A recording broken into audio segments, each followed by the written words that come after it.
আসসালামু আলাইকুম ওয়া রাহমাতুল্লাহি ওয়া বারাকাতুহু। ইন্নাল হামদালিল্লাহ নাহমাদুহু ওয়া নাস্তাঈনুহু। মান ইয়াহদিহিল্লাহু ফালা মুযিল্লা লাহু ওয়া মান ইউদ্লিলহু ফালা হাদিয়া লাহু। ওয়া আশহাদু আল লা ইলাহা ইল্লাল্লাহু ওয়াহদাহু লা শারীকা লাহু ওয়া আশহাদু আন্না মুহাম্মাদান আবদুহু ওয়া রাসূলুহু। আম্মা বা'দ। আউযু বিল্লাহি মিনাশ শাইতানির রাজীম। ইয়া আইয়ুহাল্লাযীনা আমানু তুবু ইলাল্লাহি তাওবাতান নাসুহা আসা রাব্বুকুম আন ইউকাফফিরা আনকুম সাইয়্যাতিকুম ওয়া ইউদখিলুকুমুল জান্নাতি তাজরি মিন তাহতিহাল আনহারু খালিদিনা ফিহা।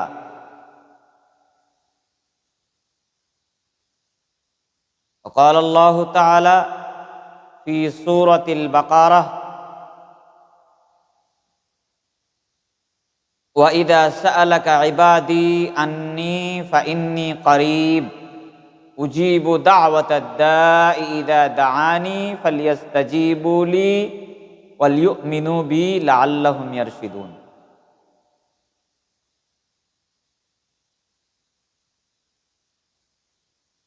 উপস্থিত সম্মানিত পর্দার আড়ালের মা ও বোনেরা, প্রশংসা সেই মহান আল্লাহ তাবারাকা ওয়া তাআলার জন্য, যিনার অশেষ দয়ায় অশেষ রহমতে আমরা মানুষ রূপে পৃথিবীতে এসেছি। দরুদ ও সালাম নাজিল হোক প্রিয় নবী মুহাম্মদুর রাসূলুল্লাহ সাল্লাল্লাহু আলাইহি ওয়াসাল্লামের উপর, যিনার আগমনে আমরা দ্বীন ইসলামকে পেয়েছি। আজ সাপ্তাহিক ইজতেমায় আলোচনার বিষয় তাওবার গুরুত্ব। এই শিরোনামে এক গুরুত্বপূর্ণ তথ্যবহন সংক্ষিপ্ত বিবরণের চেষ্টা করব ইনশাআল্লাহ। আমা তাওফীকি ইল্লা বিল্লাহ, আলাইহি তাওয়াক্কালতু ওয়া ইলাইহি উনীব। রব্বি ইশরাহ লি সাদরি ওয়া ইয়াসসির লি আমরি ওয়াহলুল উকদাতাম মিন লিসানি ইয়াফকাহু কওলি।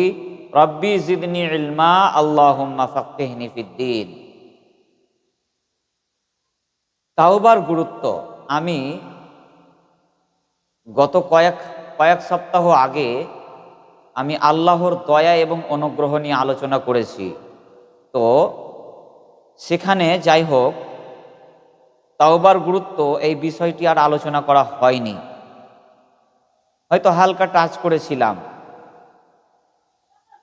কিন্তু এই যে তাওবার গুরুত্ব, এটা কতটুকু বলতে গিয়ে একটি হাদিস বলেছিলাম যে আল্লাহ রসুল সাল্লাল্লাহু আলাইহি সাল্লাম বলছেন যে, হে ঈমানদারগণ, তোমরা আল্লাহর নিকটে তওবা করো, কারণ আমি 100 বারেরও বেশি আল্লাহর নিকটে তওবা করি। তাহলে এই তওবার গুরুত্বকে বুঝতে গিয়ে জানি না আপনারা কতটুকু এই হাদিসকে প্রাধান্য দিয়েছেন বা এই হাদিসের মানে কতটুকু বুঝতে পেরেছেন। যেহেতু আমার তওবার গুরুত্ব, তার জন্য আমি আবারও আপনাদেরকে হাদিসটা রিপিট করলাম, এই কারণে যে আমি গত কয়েক সপ্তাহ আগে যখন আমি আলোচনা করছিলাম, তখনও কিন্তু আমি একদম ভালো করে স্পষ্ট করে বলে দিয়েছি যে আল্লাহ রসুল সাল্লাল্লাহু আলাইহি সাল্লাম যে কথাটি বললেন যে তোমরা আল্লাহর নিকটে তওবা করো, আমি 100 বারেরও বেশি আল্লাহর নিকটে তওবা করি, ক্ষমা প্রার্থনা করি। তো ক্ষমা প্রার্থনা আল্লাহ রসুল সাল্লাল্লাহু আলাইহি সাল্লাম করেন। তো আমি এই কথা বলেছিলাম যে আল্লাহ রসুল সাল্লাল্লাহু আলাইহি সাল্লামের কোনো পাপ নেই, আগের পরের কোনো পাপ নেই বা ছিল না। তো তিনার পাপ না থাকাতেও তিনি কি করতেন? তওবা করতেন, ইস্তেগফার করতেন। আর আমাদের উঠতে বসতে পাপ, কিন্তু দিনে কয়বার ইস্তেগফার করার সুযোগ পাই? দিনে কয়বার ইস্তেগফার করার সুযোগ পায়? পাই না। আমাদের ছেলে মেয়েদেরকে কয়বার দিনে ইস্তেগফার করার সুযোগটা দিই বা করাই বা শিখাই? জানি না। আরে আসলে ব্যাপারটা কি জানেন? একটা কথাই আছে, মাঝি আর বাবুর একটা গল্প আছে। মাঝি বাবু নৌকাতে উঠেছে, আর নৌকার মাঝি নৌকা চালাচ্ছে। তো বাবুকে বলছে মাঝি যে, বাবু, চাঁদ কেন বাড়ে কমে এটা কি জানিস? তো বাবু বলছে, আমি কি এটা জানি বাবু? আরে মাঝি, এটা কি আমি জানি? এটা আমি জানি না। ও, তখন মাঝি বলছে, আচ্ছা, চাঁদ কেন বাড়ে কমে এটা জানিস না? তাহলে তো দেখি তোর জীবন চারানাই মিছে। আচ্ছা মাঝি, বলতো গাছের পাতা কিভাবে গজায়? একটা গাছ কিভাবে গজায়? আমি কি এটা জানি? না, ভুল হলো। মানে এই গল্পটা এরকম, বাবু মাঝিকে বলছে, মাঝি, বলতো চাঁদ কেন বাড়ে কমে? তখন মাঝি বলছে, আমি কি এটা জানি বাবু? আমি জানি না। তখন বলছে, দেখছি তোর জীবন তো চারানাই মিছে। মাঝি, এটা কেন হয় বলতে পারিস? আমি কি জানি বাবু? আমি জানি না। দেখি তোর জীবন তো আটানাই মিছে। আচ্ছা মাঝি, সূর্য কেমন করে উঠে এটা কি জানিস? আমি তো জানি না বাবু। দেখি তোর জীবন 16 আনাই মিছে। এ কথা বলতে বলতেই বাতাস উঠেছে, খুব ঝড় উঠেছে, নৌকা এবার হিলে উঠেছে। তখন মাঝি বলছে, বাবু, সাঁতার জানো? না রে মাঝি, না, আমি তো সাঁতার জানি না। ও মাঝি, এখন কেন কাবু? ও বাবু, এখন কেন কাবু? এখন দেখি তোমার জীবন 16 আনাই মিছে। বাপ বেটা, মা বেটি, সকলেরই জীবন 16 আনাই মিছে। কেনে? বাপ যেমন বেটা তেমন, বাপ যেমন বেটি তেমন, মা যেমন বেটি তেমন। মা যেমন কালেমা পড়তে পারবে না, বেটি যখন আব্বা আম্মা কইতে শিখেছে তখন তাকে কালেমা শিখায়নি, তার হাতে মোবাইল দিয়ে দিয়েছে, ওই মোবাইলে কিভাবে ড্যান্স করছে সেটা করছে। হয় কি হয় না? এটা শিখেছে। কিন্তু আমি যদি বলি আপনাদেরকে যে আমি প্রত্যেকটা মানুষ পিছু 100 টাকা করে পুরস্কার দিব, যেই বাড়ির গার্জেন শুদ্ধ করে আমাকে সাইয়্যিদুল ইস্তেগফার, ক্ষমা চাওয়ার শ্রেষ্ঠ দোয়া, এবং দোয়ায়ে ইস্তেগফার, এই দুটি দোয়া যেই ব্যক্তি শুদ্ধ করে আমাকে শুনিয়ে দিবে,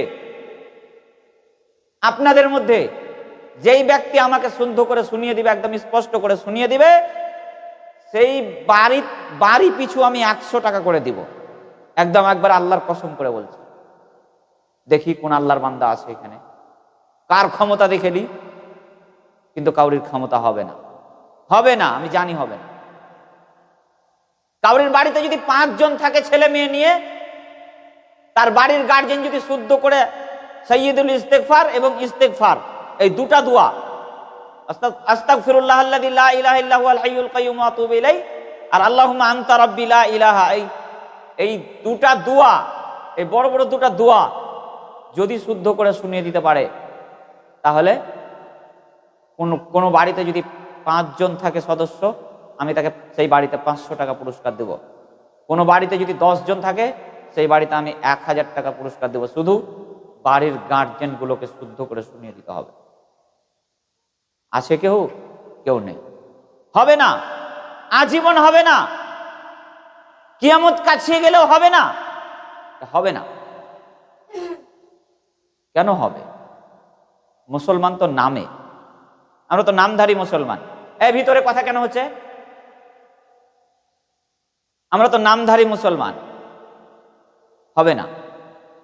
কিন্তু হ্যাঁ, যদি বলি যতগুলো আপনার বাড়ির ছেলে আছে মোবাইলের টিকটকে কিভাবে ড্যান্স করে, যদি কেউ আমাকে দেখিয়ে দিতে পারে সুন্দর সুন্দর করে, তাহলে 500 টাকা পুরস্কার দিব, লোক আঁটবে না। হ্যাঁ আছি, প্রস্তুত আছি, প্রস্তুত আছি, তার বেলা প্রস্তুত থাকবে। হায় রে আফসোস, এই যে তাওবার গুরুত্ব কতটুকু আপনি কি জানেন বা একবার কি ভেবে দেখেছেন? আচ্ছা, তওবা কাকে বলে? তওবা কাকে বলে? তওবা কাকে বলে? মহান আল্লাহ তাবারাক ওয়া তাআলা সূরা তাহরিমের মধ্যে বলছেন, ইয়া আইয়ুহাল্লাযীনা আমানু তুবু ইলাল্লাহি তাওবাতান নাসুহা, হে ঈমানদারগণ তোমরা আল্লাহর নিকটে তওবা করো, তাওবাতান নাসুহা, খালেস তওবা। নাসুহ, নাসুহ শব্দের অর্থ হচ্ছে খালেস, ইখলাস যাকে বলা হয়, যার অন্তর পরিষ্কার।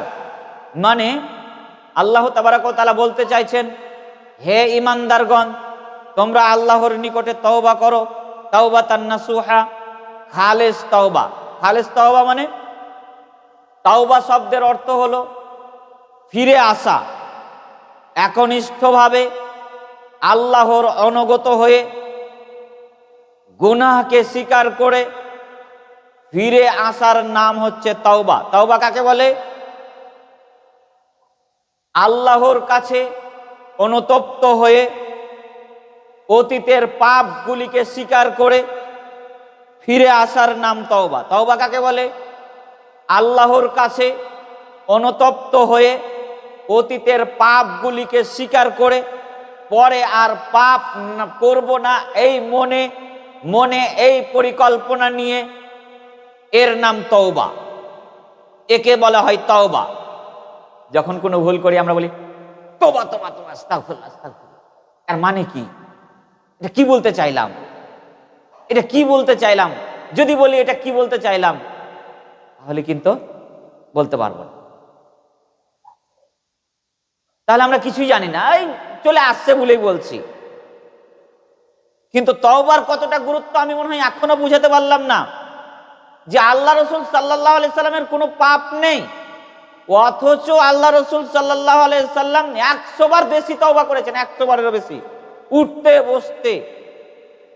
আর আমাদের পাপ তো চলাফেরা সব সময়, প্রতিটা সেকেন্ডে সেকেন্ডে আমরা পাপ করি, কিন্তু একবারও ক্ষমা চাওয়ার সুযোগ পাই না। ওদিক থেকে সরাও তো রাখে।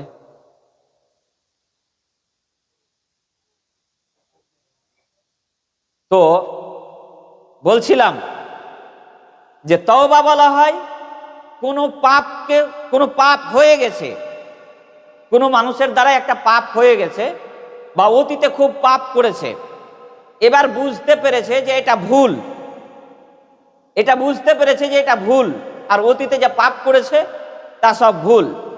সে কি করবে? সে এবার অনুতপ্ত হয়ে, আহারে আমি এই পাপগুলো করেছি, আমি এই রকম পাপ করেছি, আমার দ্বারা এই রকম পাপ হয়েছে, না আজ থেকে আমি পাপ বর্জন করলাম, দিয়ে 2 রাকাত সালাত আদায় করে আল্লাহর নিকটে কাঁদবে আর বলবে, প্রতিপালক তুমি বড় দয়াবান, তুমি বড় রহমান, তুমি বড় ক্ষমাবান। আমি এমন পাপী যে আমার মতো পাপী মনে হয় পৃথিবীতে নেই। আমি এমন পাপ করেছি যা মনে হয় আমি ক্ষমা পাওয়ার যোগ্য নই, তবুও তোমার বান্দা হিসাবে আমি অনুতপ্ত হয়ে তোমার বান্দা হিসাবে বলছি, তুমি আমাকে ক্ষমা করো। তুমি যদি আমাকে ক্ষমা না করো তাহলে আমি ক্ষতিগ্রস্তর মধ্যে নিমজ্জিত হয়ে যাব। আদম আলাইহিস সালাম, দেখেন তওবার কতটা গুরুত্ব। আমরা তো তওবার গুরুত্ব বুঝি না। আদম আলাইহিস সালাম ভুল করলেন। আদম আলাইহিস সালামকে যখন তৈরি করে জান্নাতে রাখা হলো, আদম আলাইহিস সালাম ভুল করলেন। আল্লাহ নিষেধ করলেন, আলা তাকরাবা হাদিহিস শাজারাতা ফাতাকুনা মিনাজ জালিমিন। ওই গাছের ফল খাওয়া তো দূরের কথা, ওই গাছের নিকটেও যাবে না। ফাতাকুনা মিনাজ জালিমিন, যদি তোমরা গাছের নিকটে যাও তাহলে তোমরা জালেমদের অন্তর্ভুক্ত হয়ে যাবে। আল্লাহ তাবারক ওয়া তাআলা পরিষ্কার ভাষায় বলে দিলেন। কাকে বললেন? আদমকে এবং হাওয়াকে। আদমকে এবং হাওয়াকে বললেন, ওয়ালা তাকরাবা হাদিহিস শাজারাতা, কখনোই তার নিকটে যাবে না, এই গন্ধম ফল এই গাছের নিকটে যাবে না। ফাতাকুনা মিনাজ জালিমিন, যদি তোমরা তার নিকটে চলে যাও, তার ফল খাওয়া তো দূরের কথা, যদি তোমরা তার নিকটে চলে যাও তাহলে তোমরা স্পষ্ট জালেমের অন্তর্ভুক্ত হয়ে যাবে। এবার শয়তান আদমকে কে বিভ্রান্ত করেছিল জানেন তো? আমি এই বিষয়ে একবার আলোচনা করব, শয়তান কতটা পাওয়ারফুল আমি এই বিষয়ে আলোচনা করব অন্যদিন, তবে আমি এটা আর বলছি না। যাই হোক, আদম আলাইহিস সালাম ভুল করলেন, শয়তান ফল খাইয়ে দিলেন, শয়তান ফল খাইয়ে দিল আদম আলাইহিস সালামকে ফুসলিয়ে ফাসলিয়ে, যে আল্লাহ আসলে তোমাকে এখানে রাখবে না, তার জন্য তুমি ফল খাও, আমার কথা শোনো, ফল খাও, আমি ভালো মানুষ, এইভাবে ফল খেয়ে নিল। আদম আলাইহিস সালাম এবং হাওয়া আলাইহিস সালাম দুজনে মিলে কি করলো? ফল খেয়ে নিল। বুঝতে পারছেন তো? দুজনে মিলে যখন ফল খেয়ে নিলেন, তখন আল্লাহ তাবারাক ওয়া তাআলা তাদেরকে ডাক দিয়ে বলছেন, এই তোমরাকে তো ফল খেতে মানা করলাম, নিষেধ করলাম, তো তোমরা ফল খেলে কেন? তাহলে তোমরা এবার পৃথিবীতে চলে যাও। পৃথিবীতে এসে আদম আলাইহিস সালাম মরা পর্যন্ত দোয়া করেছিলেন। আদম আলাইহিস সালাম 1000 বছর বেঁচে ছিলেন, মরা পর্যন্ত দোয়া করেছিলেন, মরা পর্যন্ত। 950 বছর কি, যাই হোক, আদম আলাইহিস সালাম ওরকমই 1000 বছরের একটু কম বেশি হতে পারে, ওই অত দিন বাঁচার পরে, অত দিন মরার পর্যন্ত দোয়া করেছে, রব্বানা যালামনা আনফুসানা ওয়া ইল্লাম তাগফির লানা ওয়া তারহামনা লানাকুনান্না মিনাল খাসিরিন। প্রতিপালক, আমরা দুজন অপরাধী, আমরা নিজের নফসের উপর জুলুম করেছি। রব্বানা যালামনা আনফুসানা, আমরা নিজের নফসের উপর জুলুম করেছি। ওয়া ইল্লাম তাগফির লানা, তুমি আমাদেরকে ক্ষমা করো, ওয়া তারহামনা, তুমি আমাদের প্রতি দয়া করো, লানাকুনান্না মিনাল খাসিরিন, যদি তুমি আমাদের প্রতি দয়া না করো, যদি তুমি আমাদেরকে ক্ষমা না করো, লানাকুনান্না মিনাল খাসিরিন, আমরা ক্ষতিগ্রস্তের মধ্যে নিমজ্জিত হয়ে যাব, আমরা বেকার হয়ে যাব, আমরা অসহায় হয়ে যাব, আমাদেরকে কেউ নেই যে বাঁচাবে, অতএব তুমি আমাদেরকে ক্ষমা করো, মরা পর্যন্ত। আপনার তো উঠতে বসতে ভুল হয়, কয়বার ক্ষমা চান আল্লাহর কাছে বলেন তো? ক্ষমা চাওয়ার সময় কি আছে? বলে ক্ষমা চাওয়ার সময় কি আছে? ক্ষমা চাওয়ার সময় নেই। ওই রাত দিন হাসি খেলি, এতে তো এইটাই তো করতে পারি না, একটু দুনিয়াতে এসে একটু হাসি খেলি করব, ক্ষমা চাওয়ার সময় কি? আইরে আফসোস, যদি একবার কবর সম্পর্কে বুঝাতে পারতাম, যদি একবার মানুষকে বুঝাতে পারতাম, কতই না ভালো হতো। আল্লাহ তুমি হেফাজত করো। মুসা আলাইহিস সালাম একটা ভুল করার পর মরা পর্যন্ত আল্লাহর কাছে ক্ষমা চাইছেন, রব্বি ইন্নী যালামতু নাফসি, হে আমার প্রতিপালক, আমি নিজের নফসের উপর জুলুম করেছি। ইন্নী যালামতু নাফসি ফাগফিরলি, তুমি ক্ষমা করো। ফাগফারালা, তুমি তো ক্ষমাশীল। ইন্নাহু হুয়াল গফুরুর রহিম, তুমি দয়ালু এবং ক্ষমাশীল, তুমি ক্ষমা করো। মরা পর্যন্ত। মুসা আলাইহিস সালামের ভুল কি ছিল জানেন? মানে দুইজন লোক মারামারি করছিল, একজন ছিল মুসা আলাইহিস সালামের লোক আর একজন ছিল ফিরাউনের লোক। তো মুসা আলাইহিস সালাম ওই তার নিজের লোকের পক্ষ হয়ে ওই লোকটাকে, ফিরাউনের লোকটাকে একটা থাপ্পড় দিয়েছিল, একটা থাপ্পড়ই শেষ দিয়ে মুসা আলাইহিস সালাম বুঝতে পারলেন আমি তো জুলুম করেছি। তারপর মরা পর্যন্ত রব্বি ইন্নী, হে আমার প্রতিপালক, ইন্নী যালামতু নাফসি, আমি আমার নিজের নফসের উপর জুলুম করেছি, ফাগফিরলি ফাগফারালা, তুমি আমাকে ক্ষমা করো। তুমি আমাকে ক্ষমা না করলে কে ক্ষমা করবে? ইন্নাহু হুয়াল গফুরুর রহিম, কারণ তুমি তো ক্ষমাশীল, তুমি তো দয়ালু। বলেন তো, বলেন তো, জীবনে কতবার ক্ষমা চান আল্লাহর কাছে? 1000 বার তো ভুল করেন, উঠতে বসতে তো ভুল হয়। শুনুন, মুসা আলাইহিস সালাম ক্ষমা চাইলেন, ইউনুস আলাইহিস সালাম বিপদে পড়ে কি বলছে জানেন?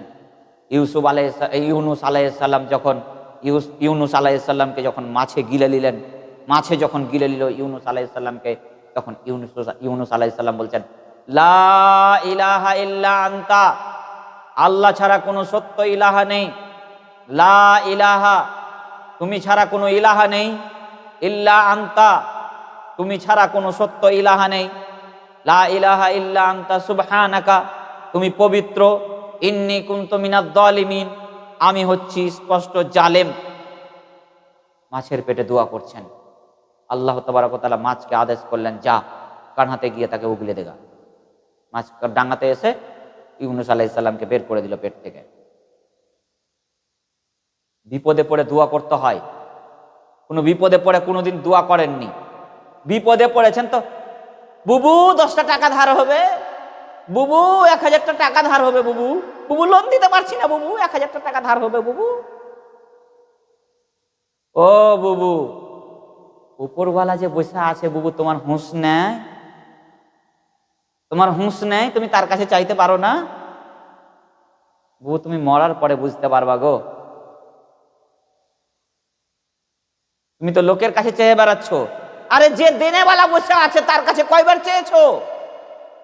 আরে আল্লাহ রাসূল সাল্লাল্লাহু আলাইহি সাল্লাম বলছেন যে তুমি ঘোড়ার ওপরে চড়ে আছো আর ঘোড়ার ওপর থেকে তোমার চাবুকটা পড়ে গেছে, তবুও তুমি আল্লাহকে বলো যে আল্লাহ তুমি চাবুকটা আমাকে উঠিয়ে দাও। আল্লাহ রাসূল সাল্লাল্লাহু আলাইহি সাল্লাম বলছেন তোমার যদি জুতার ফিতা ছিঁড়ে যায়, তবুও তুমি আল্লাহকে বলো যে আল্লাহ আমার জুতার ফিতা ছিঁড়ে গেছে, তুমি জুতার ফিতার ব্যবস্থা করে দাও। বুবু 100টা টাকা হবে, হাঁড়ি চাপবে না, আজকে হাঁড়ি চাপবে না, টাকাটা না দিলে দাও না, তোমাকে পরে দিয়ে দেবো। আল্লাহ যে উপরে বসে আছে, আর কোনো ভরসা নেই, কোনো চাওয়া পাওয়া কিছু নেই। এত বড় আমরা নিচে নেমে গেছি যে যে আমাদেরকে দেওয়ার জন্য বসে আছে তার কাছে চাই না। এত আমরা নিচু হয়ে গেছি, এতটা নিচু হয়ে গেছি, এতটা জঘন্য হয়ে গেছি আমরা। আল্লাহু আকবার। বলেন তো, অথচ আল্লাহ তাবারাকা ওয়া তাআলা বলছেন সূরা বাকারার মধ্যে, ওয়া ইযা সাআলাকা ইবাদি আন্নী ফাইন্নী করিব, বান্দারা আমার সম্পর্কে তোমাকে জিজ্ঞাসা করলে তুমি তাদের বলো আন্নী ফাইন্নী করিব, আমি তাদের নিকটে রয়েছি, যে আমাকে ডাকে আমি তার ডাকে সাড়া দিব, যে আমাকে ডাকে আমি তার ডাকে সাড়া দিই। এটা আল্লাহ তাবারাক ওয়া তাআলা বলছেন সূরা বাকারার মধ্যে স্পষ্ট একদম। আল্লাহকে ডাকলে আল্লাহ সাড়া দিবেন।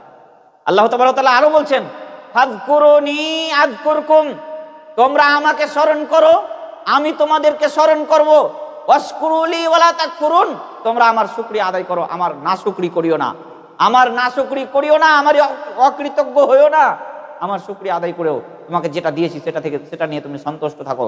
কেন তুমি আর ওর কাছে চাইছো? আরে আমি তো তোমাকে দেওয়ার জন্য বসে আছি। কোনোদিন বিপদে পড়ে 2 রাকাত সুন্নাত পড়ে আল্লাহর কাছে কেঁদেছেন মনে আছে? পারবেন না, হয়নি, কোনোদিন হয়নি। ওই বুবুর ঘের কাছে দড়িয়ে বেড়াতে হয়েছে, কিন্তু কোনোদিন সুযোগ হয়নি। আল্লাহু আকবার, আল্লাহ হেফাজত করুন।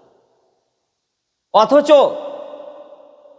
আমি আর 2টা হাদিস বলে, সময় তো অনেক হয়ে গেছে, আমি আর 2টা হাদিস বলে আমি কি করব, যেহেতু আধ ঘন্টার বেশি আলোচনা করব না। তো যাই হোক, দেখুন ভালো করে শুনবেন হাদিসগুলো, যে আল্লাহর কাছে যে ব্যক্তি চাহে, আল্লাহর কাছে যে ব্যক্তি চায়, আল্লাহ তার চাওয়াকে ফিরিয়ে দেবেন না। এই ব্যাপারে আল্লাহ রাসূল সাল্লাল্লাহু আলাইহি সাল্লাম একটি লম্বা হাদিস পেশ করছেন। বানি ইসরাইলের যুগে একজন লোক, ভালো করে বুঝবেন, এই হাদিসটির বিষয় বলে দিচ্ছি, হাদিসটা কি কোন সম্পর্কে বলছি তাও বলে দিচ্ছি। আমি আপনাদেরকে এই কথাটাই বলছি যে আল্লাহর কাছে যদি চান, দেখুন মানুষের কাছে একবার চাইবেন দিবে, 2বার চাইবেন দিবে, 3বারের বেলা বলবে কাম ধান্দা নাই, খালি চাইতে চলে আসছে, খালি চাইতে চলে আসছে, বলে কি বলে না? আপনারও বিরক্ত লাগবে। আপনার কাছে যদি বারবার কেউ চাহে তো আপনারও বিরক্ত লাগবে, লাগবে কি লাগবে না? অবশ্যই লাগবে। কিন্তু আল্লাহ এমন একজন সত্তা যে তার কাছে না চাইলে তিনি রাগ করেন। মানুষের কাছে চাইলে মানুষ বিরক্ত হয়ে যায়, আর আল্লাহর কাছে চাইলে আল্লাহ খুশি হন, আল্লাহ রাগ করেন না। আর যদি আল্লাহর কাছে না চাওয়া হয় তাহলে আল্লাহ রাগ করেন। মানুষের কাছে চাইলে মানুষ রাগ করেন, আর আল্লাহর কাছে চাইলে, আল্লাহর কাছে না চাইলে আল্লাহ রাগ করেন। কোনটা নেবেন? কোনটা নেবে? ওই পরে পাবো, তো পরের কথা পরেই থাক, পরের কথা পরেই থাক না। শুনুন, আল্লাহ রাসূল সাল্লাল্লাহু আলাইহি সাল্লাম বলছেন, বানি ইসরাইলের যুগে একজন লোক বানি ইসরাইলের যুগে একজন লোক, মানে বৃদ্ধ লোক, মানে তার পায়ে হেঁটে কোনো জায়গায় যাওয়া তার ক্ষমতা নেই। সে যেখানেই যায় সওয়ারির ওপরে আরোহণ হয়ে যায়, মানে উটের ওপরে।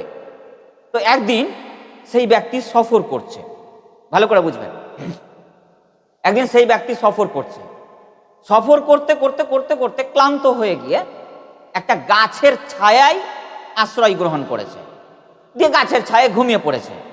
এবার সাওয়ারিটাকে এক জায়গায় রেখেছে, উঁটটাকে এক জায়গায় বেঁধে রেখেছে।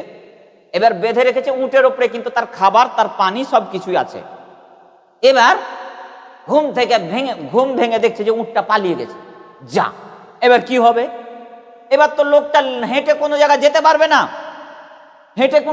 পারবে না, তার সাওয়ারিটাই ছিল তার এখানে ওখানে যাওয়ার মাধ্যম, তার সাওয়ারিটাই ছিল, হেঁটে তো কোনো জায়গায় যেতে পারবে না। আর তো লোকটা নিরাশা হয়ে, হতাশ হয়ে লোকটা শুয়ে গেল। মনে হচ্ছে যেন, মানে যেমন মানুষ বিপদে পড়ে যায়, দিয়ে মানুষকে দেখে যেমন লাগে, সেই রকম মানুষ হতাশ হয়ে গেল লোকটা।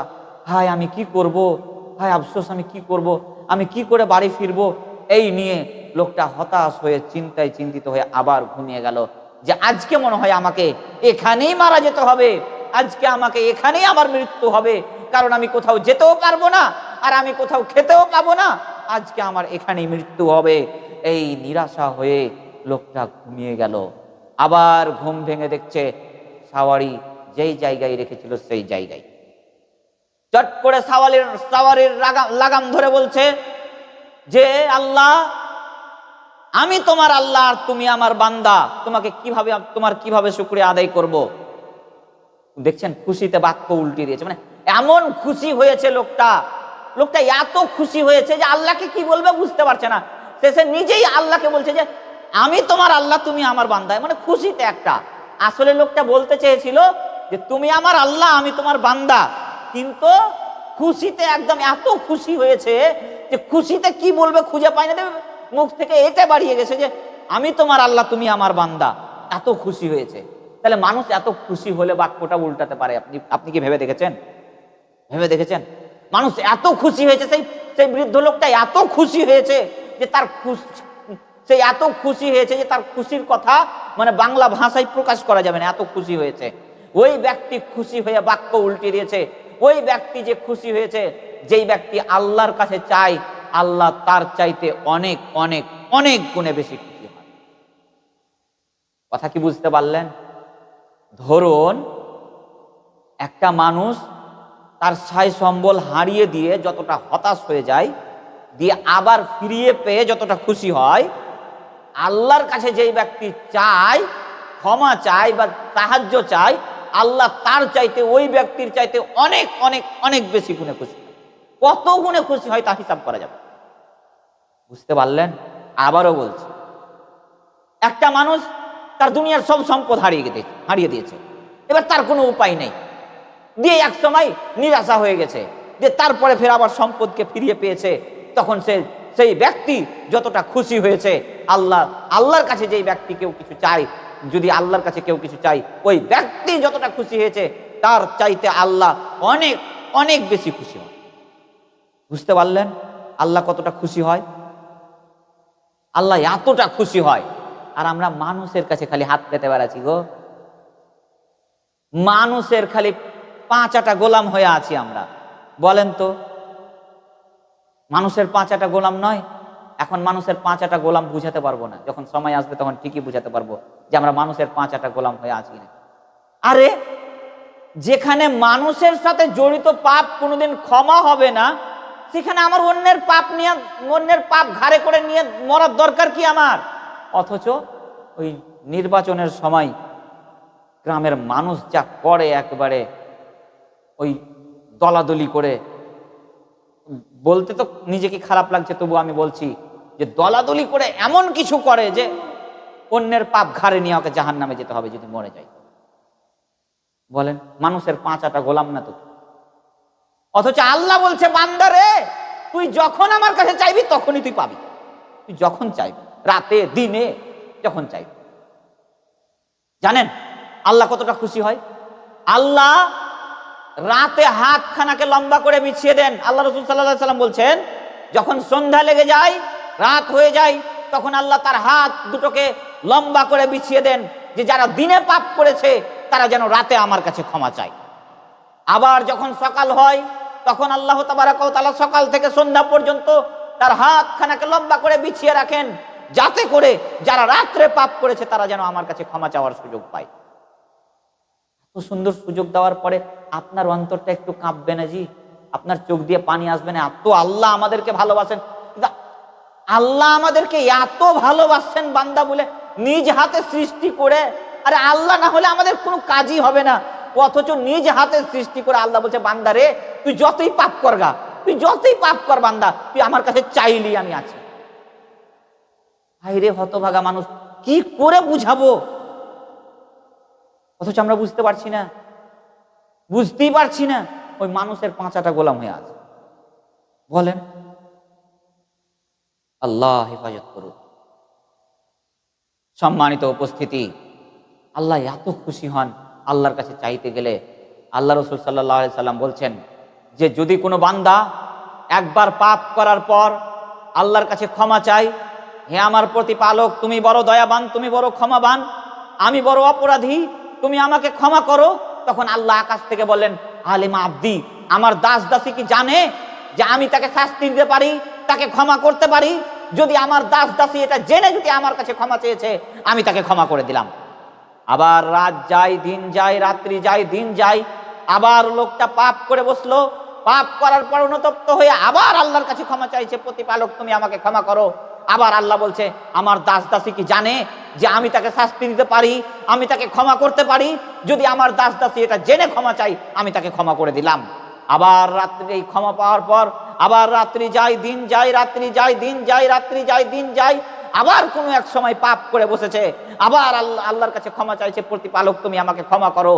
আল্লাহর কাছে ক্ষমা চাইছে, আস্তাগফিরুল্লাহ ওয়া আতুবু ইলাইহি, আমি আল্লাহর নিকটে ক্ষমা চাই, আমি আল্লাহর কাছে ফিরে যেতে চাই।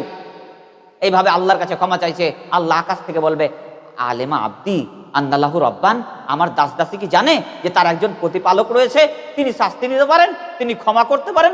যদি আমার দাস দাসী এটা জেনে আমার কাছে ক্ষমা চাইছে, আমি তাকে ক্ষমা করে দিলাম। আল্লাহু আকবার। এত আল্লাহ আমাদেরকে ভালোবাসেন জি। আর ওই সামান্য 2টা টাকার লোভে আমরা মারামারি, কাটাকাটি, এক বিদ্যা রাস্তার জন্য ভাই ভাই ঝগড়া, কত কিনা করে থাকি। আর আল্লাহ বলছে, তোর ভাই ভাই ঝগড়া করার দরকার নেই রে বান্দা, তুই একবার আমার উপরে ভরসা করে চা, দেখ আমি তোকে কি না দিতে পারি, তোকে আমি কি দিতে পারি না, দেখ, তুই খালি আমার কাছে চেয়ে দেখ। আল্লাহু আকবার।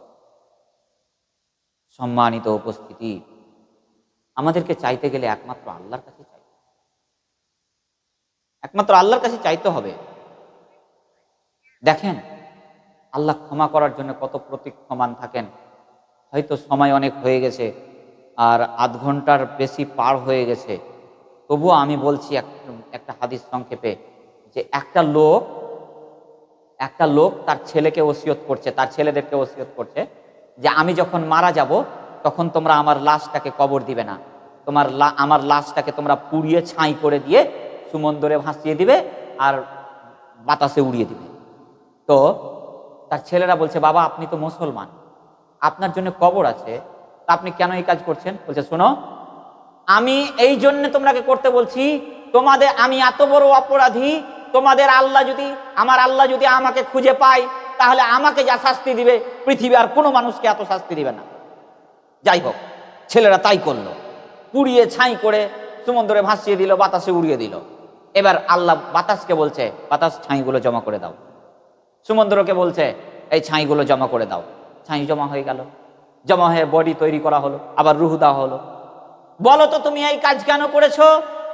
হে আমার প্রতিপালক, আমি মনে করেছিলাম এটা করলে তুমি আমাকে ধরতে পারবে না, তার কারণ আমি পৃথিবীতে এত পাপ করেছি, আমি এটাই মনে করেছি যে তুমি আমাকে যেরকম শাস্তি দিবা, পৃথিবীর আর কোনো মানুষকে শাস্তি দিবা না, তাই আমি ভেবেছি, আমি তোমার ভয়ই করেছি প্রতিপালক।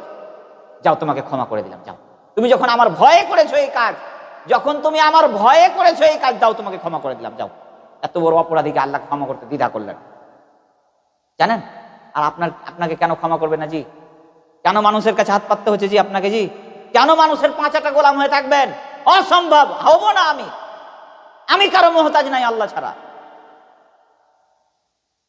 সম্মানিত উপস্থিতি, আর একটা কথা বলি, একটা হাদিস বলে আমি শেষ করবো ইনশাআল্লাহ, যে বানি কুরাইশ বংশের ইহুদিদের একজন লোক 99 জন লোককে হত্যা করেছিল। 99 জন লোককে হত্যা করার পর তার নিজের ভুল বুঝতে পেরে সে এক ইহুদি দরবেশের কাছে এলো। ইহুদি দরবেশের কাছে এসে বলছে যে আমি 99 জন লোককে হত্যা করেছি, আমার কি পাপ ক্ষমা হবে? তখন ইহুদি দরবেশ বলছে না, ক্ষমা হবে না। তো যখন ক্ষমা হবে না, তো তুমি চলে যাও। তাকেও হত্যা করে দিল। দিয়ে তার হত্যার সংখ্যা হলো 100 জন। 100 জন মানুষকে হত্যা করার পরেও সে নিরাশা না হয়ে সে ক্ষমার জন্য ছুটে বেড়াচ্ছে। কোথায় আমার ক্ষমা আছে? কে আমাকে ক্ষমার পরামর্শ দিবে? কিভাবে আমাকে ক্ষমা চাইতে হবে, কে পরামর্শ দিবে? তখন আল্লাহ তাআলা এক ব্যক্তি বললে, আচ্ছা তুমি অমুক গ্রামে চলে যাও, অমুক গ্রামে এক ব্যক্তি আছে, সে তোমাকে ক্ষমার পরামর্শ দিতে যাবে। লোকটা যাওয়ার জন্য প্রস্তুত, লোকটা ক্ষমা চাওয়ার জন্য প্রস্তুত। এবার ক্ষমা চাইতে, ধরুন মালোপাড়া আর আলিয়া, এটা তো জানেন কতটা দূরত্ব, মালোপাড়া আর আলিয়া এতটা দূরত্ব। এবার লোকটা যাবে, যেতে যেতেই তার মরণের সময় চলে এসেছে। মালাকুল মাউত এসে তার জানকে কবজ করে নিয়ে চলে যাচ্ছে। এমন সময় লোকটা নিজের বুককে ঠেলে দিয়ে ওই গ্রামের দিকে ঠেলে দিয়ে, যেখানে যাচ্ছিল সেখানে ঠেলে দিয়ে আল্লাহকে বলতে চাইছে, আল্লাহ তুমি জানো আমি পাপ করেছি, কিন্তু আমি ক্ষমা চাওয়ার জন্য আমি প্রস্তুত হয়েছি, তুমি আমাকে ক্ষমা করবে। এই বলে যখন মালাকুল মাউত এসে জান কবজ করে নিয়ে চলে গেল, তখন জান্নাতের আর জাহান্নামের ফেরেশতা হইচই লেগে গেল। জান্নাতের ফেরেশতা বলছে না, এই জান্নাতে যাবে, জাহান্নামের ফেরেশতা বলছে এই জাহান্নামে যাবে। এবার আল্লাহ দেখেন কত কৌশল অবলম্বন করছেন। আল্লাহ তার বান্দাকে ক্ষমা করবেন জি, এত ভালোবাসে আল্লাহ আমরাকে, আল্লাহ ক্ষমা করবেন। কি কৌশল অবলম্বন করছে জানেন? আল্লাহ ধরেন একটা কথার কথা, মালোপাড়া থেকে যাচ্ছিল আলিয়ার দিকে, তো মালোপাড়া গ্রামকে বলছে এই তুমি পিছে হটো। দেখেন জড়বস্তু আল্লাহর কথা মানে, আর আমরা আদম সন্তান হয়ে আল্লাহর কথা মানি না, মানুষ হয়ে। গ্রামকে বলছে এই পিছে হটো, আর আলিয়ার গ্রামটাকে বলছে তুমি একটু আগিয়ে এসো। চলে এলো, হয়ে গেল। এবার ফেরেশতাকে বলছে তোমরা এবার মেপে দেখো তো, যদি যেখানে যাচ্ছিল সেখানটা যদি বেশি চলে যায় তাহলে তাকে জান্নাতের ফেরেশতারা নিয়ে যাবে, আর যদি সেখানে থেকে যায়, তার নিজের গন্তব্য স্থানে যদি, তার বাড়ির কাছে যদি থেকে যায়, তাহলে জাহান্নামের ফেরেশতারা নিয়ে যাবে। দেখছে মালোপাড়া থেকে আলিয়ার দিক অর্ধ হাত বেশি চলে গেছে, কারা নিয়ে যাবে জি? জান্নাতের ফেরেশতারা নিয়ে যাবে। দেখছেন আল্লাহ তার বান্দাকে ক্ষমা করার জন্য কতটা কৌশল অবলম্বন করছেন। আর আমরা আমাদের মতো হতভাগা কেউ আছে জি? বলেন তো। সম্মানিত উপস্থিতি, এখনো পর্যন্ত এই কে নামাজ পড়েছ? না, হয়নি নামাজ পড়া, বলতে একটু লজ্জাও লাগে। আরে এত ভালোবাসেন আল্লাহ, আর তার আমরা আনুগত্য করব না? আল্লাহ তুমি আমাদেরকে তৌফিক দান করো। তো যাক, সম্মানিত উপস্থিতি, আমি আলোচনা আর বেশি লম্বা না করে আলোচনা শেষ করছি। শেষে একটাই কথা বলবো, আমাদেরকে চাইতে হলে আল্লাহর কাছে চাইতে হবে, তওবা করতে হবে। তওবার মানে হচ্ছে একনিষ্ঠ হয়ে নিজের ভুল স্বীকার করে আল্লাহর কাছে ক্ষমা চাওয়া, আর পরে পাপ করব না এই নিয়ত মনে রাখা, একে বলা হয় তওবা। বুঝতে পারলেন? আল্লাহ যেন আমাদেরকে তার ইবাদত করে দুনিয়াতে চলাফেরা করার তৌফিক দান করেন। আমাদের মধ্যে যারা অসুস্থ বাড়িতে এবং হসপিটালে, আল্লাহ তাদের আরোগ্য দান করেন। আমাদের মধ্যে যারা আত্মীয় স্বজন মারা গেছে, আল্লাহ তাদের কবরের শাস্তি মাফ করেন। এবং আমরা যারা বেঁচে আছি, আমরা যেন সঠিকভাবে ইমানদারের সাথে পৃথিবী ছেড়ে যেতে পারি, সেই তৌফিক আল্লাহ আমাদেরকে দেন। আমিন। ওমা আলাইনা ইল্লাল বালাগ। আসসালামু আলাইকুম ওয়া রাহমাতুল্লাহি ওয়া বারাকাতুহু।